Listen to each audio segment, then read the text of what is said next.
Vous informer en temps réel, c'est notre passion. Nos équipes de reportage sont sur le terrain pour vous faire parvenir ce dont vous désirez. Un traitement d'information professionnel assuré par la rédaction.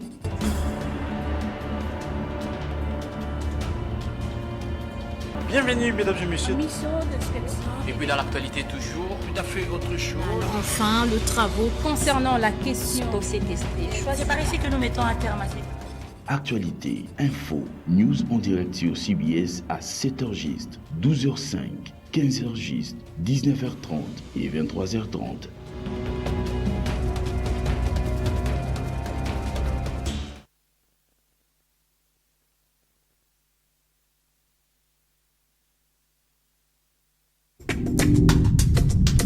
Tout de suite,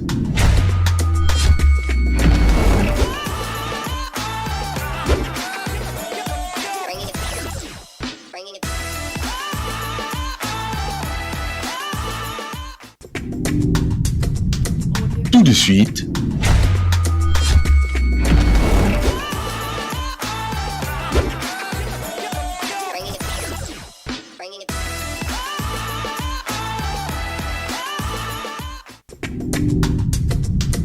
tout de suite,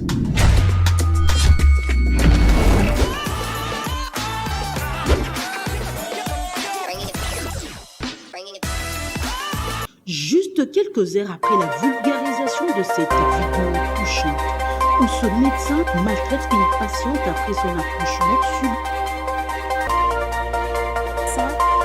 par l'inspection générale de la santé, et c'est là après la vulgarisation de cette vidéo insupportable et troublante de cette femme maltraitée après accouchement et saignement.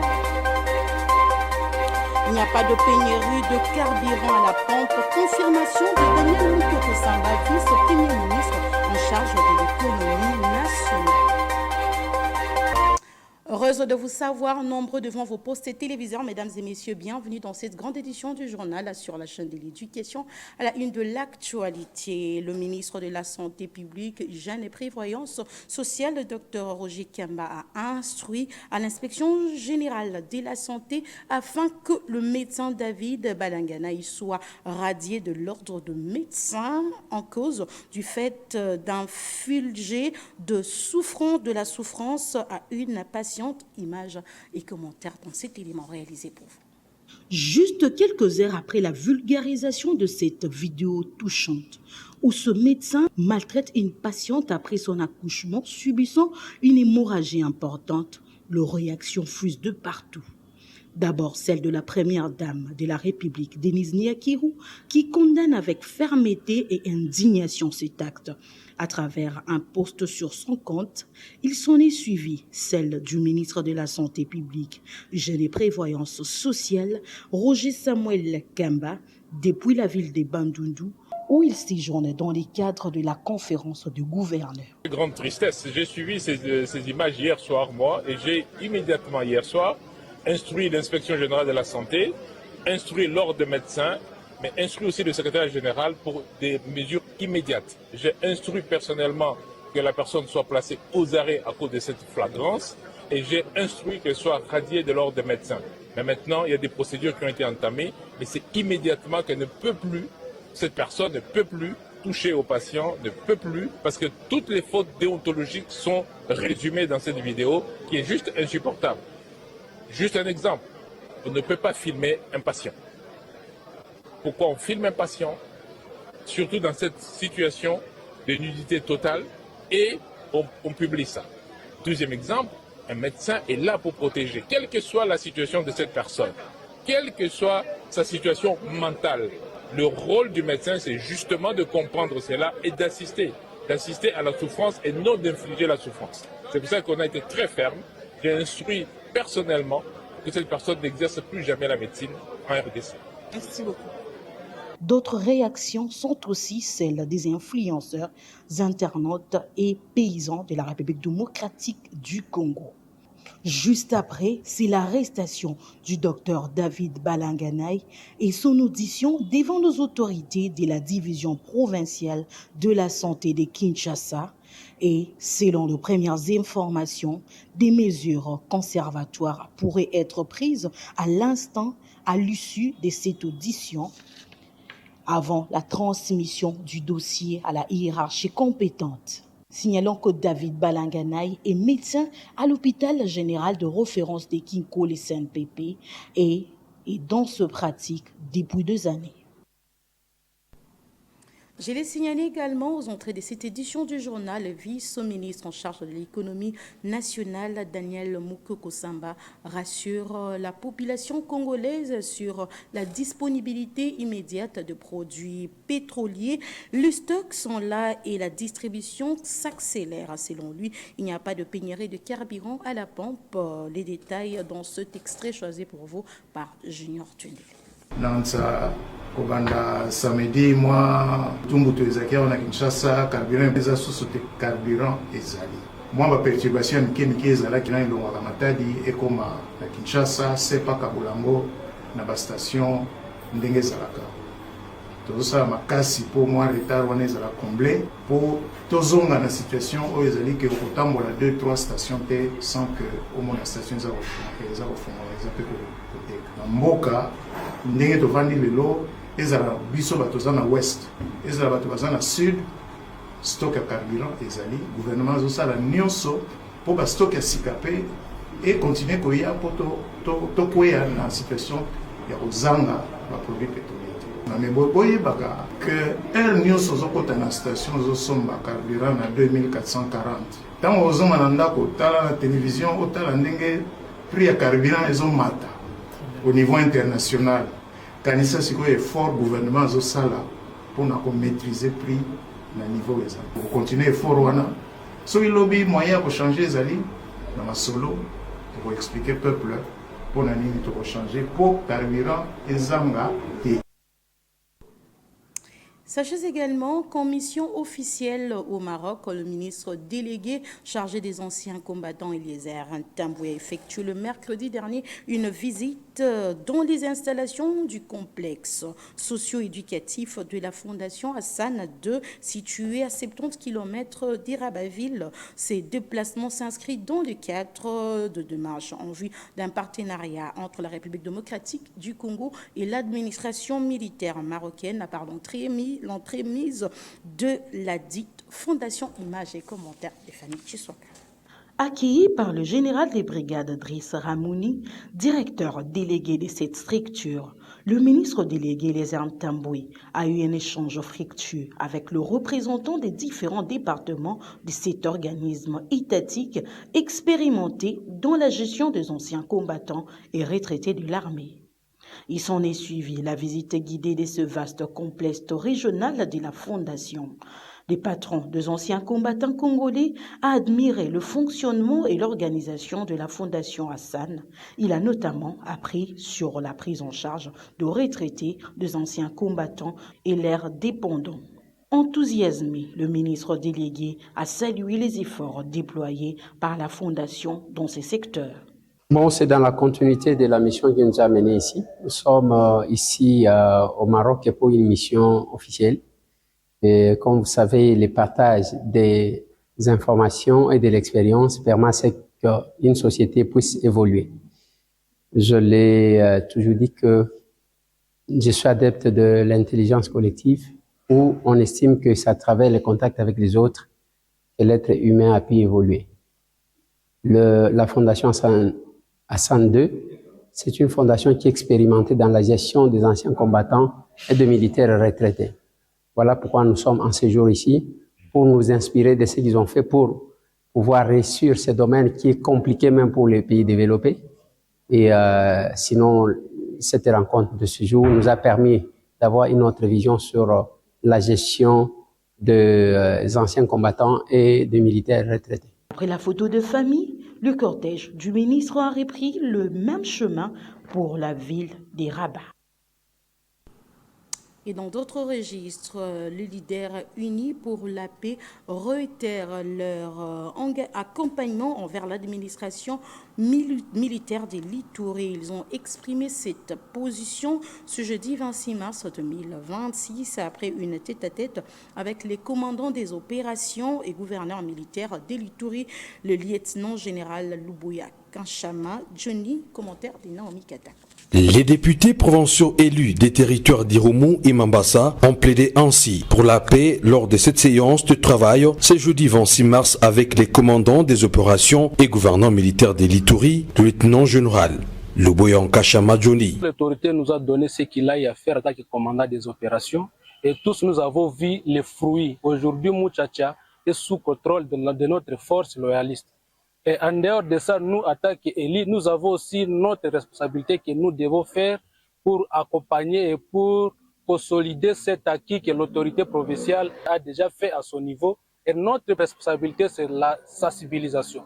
Nous devons sensibiliser notre population à se désolidariser de ces mouvements terroristes. En traitant ces élus, demandent à leur base de ne plus faire allégeance aux fauteurs de troubles. Ce que nous attendons de la part du gouvernement provincial, c'est d'abord continuer à plaider auprès du gouvernement central de renforcer l'effectif sur terrain, parce que quand nous avons beaucoup d'éléments sur terrain, ça permettrait que tous les terrains qui sont considérés comme zones rouges seront sécurisés par la FARDC et que cette population pourra déjà bénéficier de cet accompagnement. Je pense que la relation civilo-militaire est au terme et c'est ici qui a donné même les fruits de ce que nous voyons à Mambasa, sauf il reste encore certaines choses que nous pouvons faire là, maintenant c'est à notre niveau. Ce n'est pas l'armée, c'est nous les leaders, nous devons travailler cette population et collaborer avec l'armée, de donner les informations et de dénoncer tout mouvement suspect.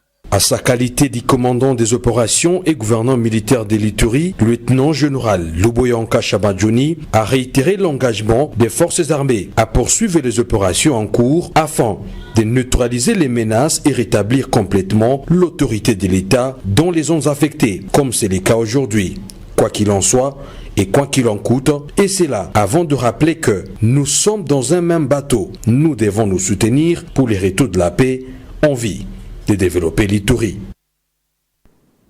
Et en rapport avec la 13e conférence des gouverneurs qui se tient depuis mardi dernier dans Bandoudouville, chef-lieu de la province du Kwilu, le gouverneur réitère la vision du chef de l'État congolais Félix-Antoine Tshisekedi Tshilombo. Je vous laisse suivre tour à tour Kivani Kosso et Jean-Jacques Purissi, respectivement gouverneurs de Maïndombe et du Sud Kivu, au micro de Junel Peso. Bien, merci beaucoup. Je crois que nous avons tous suivi le chef de l'État qui voudrait bien que le développement de nos provinces passe par l'agriculture. Mais on ne peut pas parler du développement là où il y a des conflits.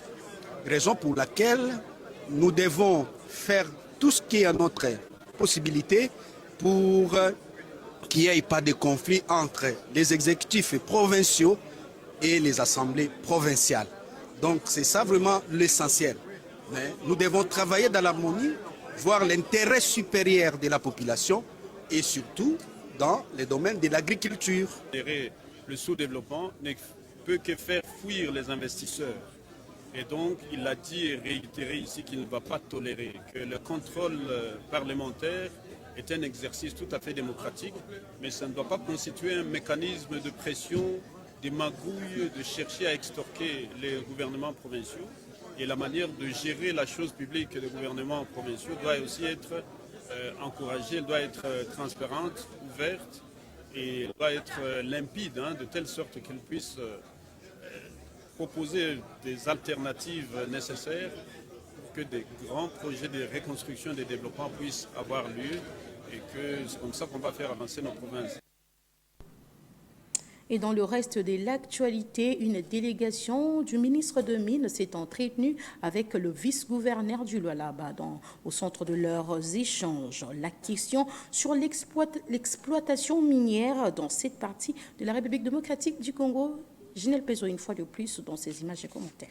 La question de l'exploitation minière artisanale dans le Lualaba a été au centre d'une séance de travail entre le vice-gouverneur Clément Moufundi Chinat Karl et une délégation d'émissaires du ministre national de Mines, en présence du ministre provincial de Mines Nicodème Ouaman Antanda. Cette mission fait suite aux plaintes de l'entreprise Kamoto Copper Company qui accuse des exploitants artisanaux d'occuper illégalement le site T17 situé dans son périmètre. Pour trouver une solution durable, la délégation conduite par Chico Achindemi a plaidé pour une implication directe des autorités provinciales afin de rétablir l'entreprise dans ses droits. Au nom de la gouverneure Masuka en mission, le numéro 2 de l'exécutif provincial a rassuré ses hôtes quant à la mise en place de solutions rapides visant à rétablir chaque partie dans ses droits. Cette rencontre témoigne de la volonté des autorités nationales et locales d'encadrer les secteurs miniers de manière plus rigoureuse tout en préservant les intérêts de chaque partie. Et sachez également qu'avec l'arrivée de la nouvelle technologie, les écrans font de plus en plus partie de la vie quotidienne des enfants dont l'âge varie entre 3 ans et 5 ans. Ils s'exposent au téléphone, aux tablettes et courent un danger lié à la santé mentale. Une situation qui suscite de l'intention de parents pour un bon développement mental des enfants. Interrogé quant à ce, le docteur Jancy Matanou, médecin pédiatre, donne ici des éclaircissements sur ces phénomènes. Il est ici au micro de Divine Picard. Et bien sûr, ça a des retombées sur la santé. C'est dans deux plans. Du point de vue organicité et du point de vue intellect.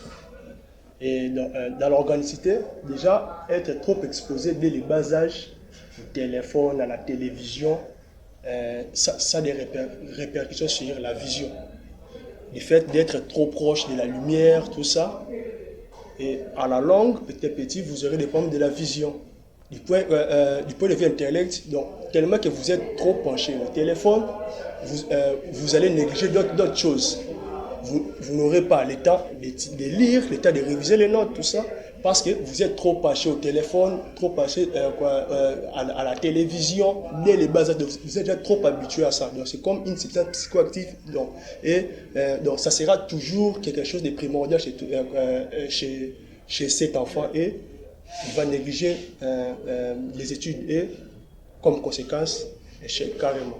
Moi, ce que je leur dirais est qu'ils soient vraiment proches des enfants. Il ne faut pas leur interdire la télévision ou le téléphone parce que ça fait aussi partie des choses qui peuvent leur servir de divertissement. Mais sauf que le temps doit être limité parce que l'enfant n'a pas que la télévision. Il a aussi les notes à réviser, il a aussi des devoirs à faire. Donc les parents doivent être proches de l'enfant pour répartir tous ces temps. Mois de mars, mois dédié à la femme, une opportunité pour l'équipe rédactionnelle de CBS de descendre sur terrain pour avoir les avis des différentes femmes et à la question de savoir comment une femme combine le travail et son foyer. La réponse à travers cet élément réalisé par Bénédicte Mwaka. Dans la mission des infirmières, on travaille par rapport à l'horaire. Dans le moment où on a un horaire, on sala. Na na temps musala na travail so musala c'est dans zone donc na sala musala na on a musala impossibilité exacte maman on avani na ndako zande volonté toute chose il faut planification ce qui faut planifier horaire na yo na musala au travail c'est on a étudié pour travail quand on a tika na ndako on bénéficier par rapport à l'étude so itavani na ndako toute la journée musala eza moke nasali musala ya cuisine na silisi après musala ya cuisine na osala nini parents ndi toplanifiaka ntango ovandi na ndako oyebi ke bilamba eza ya sali te naniki bilamba na ngai naniki basani na ngai na bongisi oyo nakoki kosala pondu na ngai nalambi soki kotie na congélateur na tie lobi nake mosala soki mosala esili baye kosala na relève nazolinda continue. D'abord c'est pas facile. C'est quelque chose qui demande beaucoup d'efforts et beaucoup d'énergie et surtout de la volonté.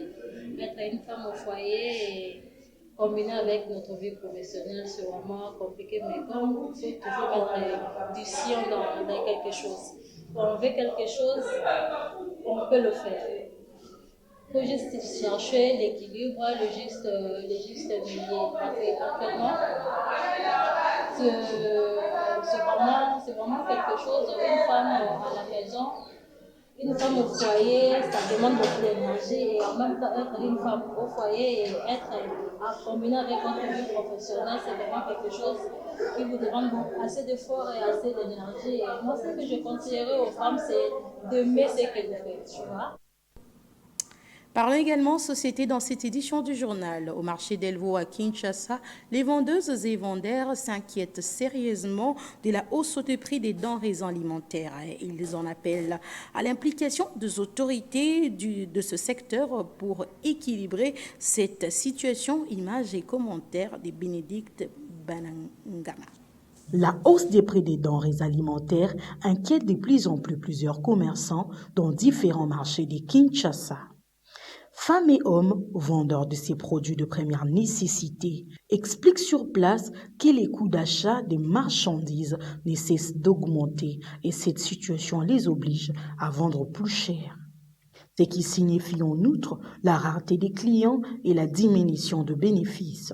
Ces commerçants espèrent à une stabilité rapide de prix pour une bonne reprise régulière et dans de bonnes conditions de leur commerce.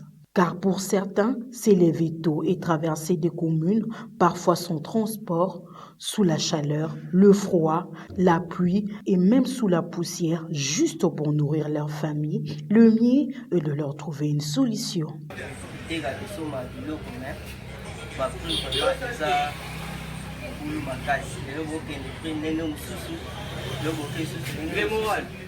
Dollar matai tie matie kiti do teza biloko so ça débat dollar nzoki so ke kuta dollar ti bo so ke biloko na prix ya kuta après biloko e te ki bo so ma bénéfice so ke dollar eza ka likolo donc teka ma maninga te bubulu makasi mbongo nyonso ezokende na batransport ya bénéfice kaka na pale mondo kulungwawa ule mususu okoma libudu matariki bala makolo kozonga makolo moye kaka biloko ezalaki nango ya kokita biso mpe tozwi transport lisusu ya kokita lisusu wana ndenge mosusu okusomba biloko na chere oye otya na mesa otandi fanti kitoko mpe ezali biloko tozopesa te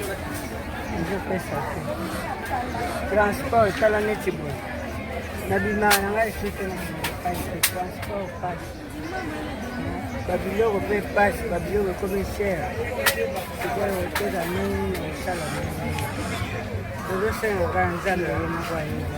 L'implication des autorités compétentes dans cette situation est d'une importance capitale pour équilibrer ces secteurs. Et en rubrique sportive, la République démocratique du Congo a battu 2-0 le Bernud le mercredi 25 mars 2026 à Guabajalara, plutôt au Mexique, dans un match comptant pour la préparation des barrages intercontinentaux du Mondial 2026. Image et commentaire de Géry Roméo Mwamba. Des buts à 0 en faveur de la RDC, c'est le score qui a sanctionné la rencontre des Léopards face aux Bermudes à Guadalajara, au Mexique, dans le cadre des préparatifs des barrages intercontinentaux du Mondial 2026. Fiston Mayele était alors les premiers à ouvrir le score juste avant la pause, avant d'être imité par Yohan Wissa, qui signe son retour à la tanière de plus belle des manières, après 6 mois d'absence en transformant un penalty à la 51e minute. Pour rappel, les Congolais, grâce au classement de la FIFA, joueront directement la finale ce 31 mars contre les gagnants de la demi-finale qui va opposer la Jamaïque face à la Nouvelle-Calédonie, toujours à Guadalajara.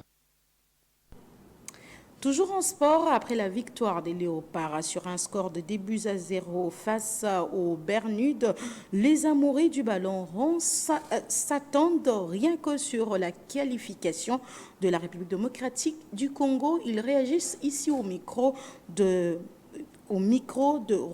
Malieki et Mariam Mafuta. Suivez.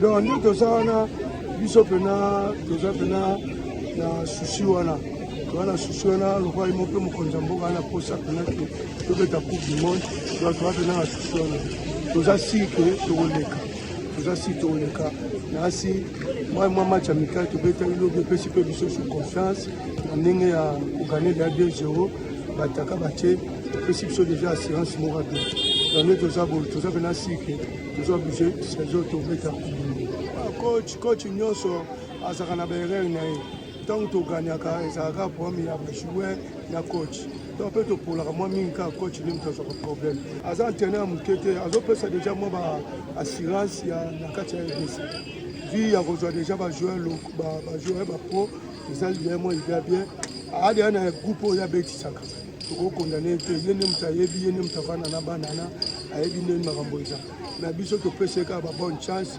donc l'équipe mobima na bango nyonso makambo eleka bien tokende toganye tosepela biso nyonso nde bato nyonso basepela na monde biso totoza na esengo wana eza teke lelo biso toke toganye mikali tomoni biso na tomoni kaye toganye bongo sikoyo po mikali ya toganye seke fo toganye mpe oyo wana tokende biso tosepele biso biso esengo tozala na esengo moko oyo apres 50 ans tozwango lelo seke eza esengo biso bacongolaise eza malamu normalement côté ya rdc ngai nazopesa bango bacourage ebele mpo napesa bango bacourage ebele mpo tozwa victoire wana toza posaka ya qualification mpo elo bacongolais nyonso tomaseseleza kaka qualification na bango ezala tekela baclassement tomoni ta toya na match wana bachange wana posa mpe tekindi limo esala biso bien.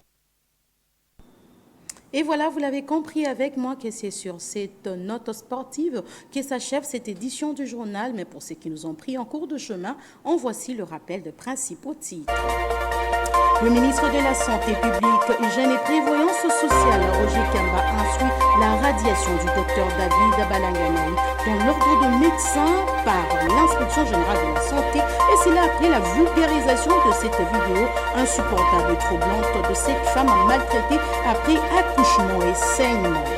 Il n'y a pas de pénurie et de carburant à la pompe. Confirmation de Daniel Moukoko Samba, vice-premier ministre en charge de l'économie nationale. C'est tout pour le rappel des titres. Merci à vous de nous avoir suivis, mesdames et messieurs. C'est la fin complète de cette grande édition du journal réalisé par l'ensemble de la rédaction. Et nous vous souhaitons bonne continuité de programme sur la chaîne de l'éducation. Au revoir.